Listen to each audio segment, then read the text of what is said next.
বাংলাদেশ থেকে পাচার হওয়া অর্থ দেশে ফিরিয়ে আনা সরকারের অন্যতম অগ্রাধিকার।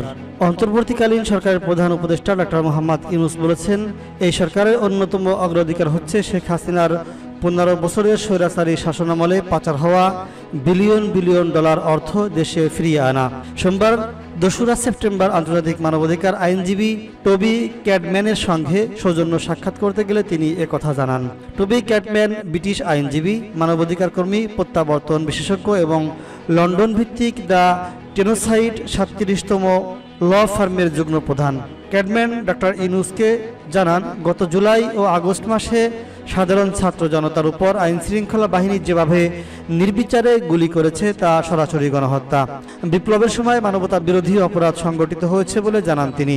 এসব হত্যাকাণ্ডের বিচারের জন্য দেশীয় ট্রাইব্যুনাল গঠন করার পরামর্শ দিয়েছেন তিনি।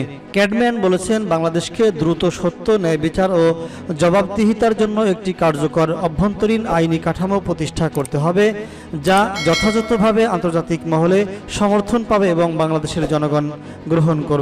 প্রধান উপদেষ্টার কাছে বেশ কয়েকটি প্রস্তাব পেশ করার সময় ব্রিটিশ এই আইনজীবী বলেন, আমরা মানবতা বিরোধী অপরাধ, অর্থনৈতিক অপরাধ এবং রাজনৈতিক দুর্নীতির সাথে জড়িত ব্যক্তিদের প্রত্যাবর্তনের জন্য একটি কাঠামো তৈরির চেষ্টায় বাংলাদেশকে সমর্থন করতে প্রস্তুত।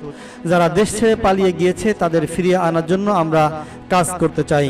প্রধান উপদেষ্টা তার প্রস্তাবগুলো লিখিত আকারে দাখিল করতে বলেন।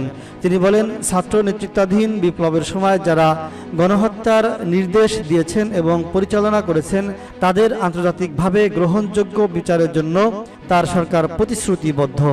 অধ্যাপক ডক্টর মোহাম্মদ ইউনূস বলেছেন, অন্তর্বর্তীকালীন সরকারের অন্যতম অগ্রাধিকার হচ্ছে শেখ হাসিনার 15 বছরের স্বৈরাচারী শাসনামলে পাচার হওয়া বিলিয়ন বিলিয়ন ডলার অর্থ দেশে ফিরিয়ে আনা।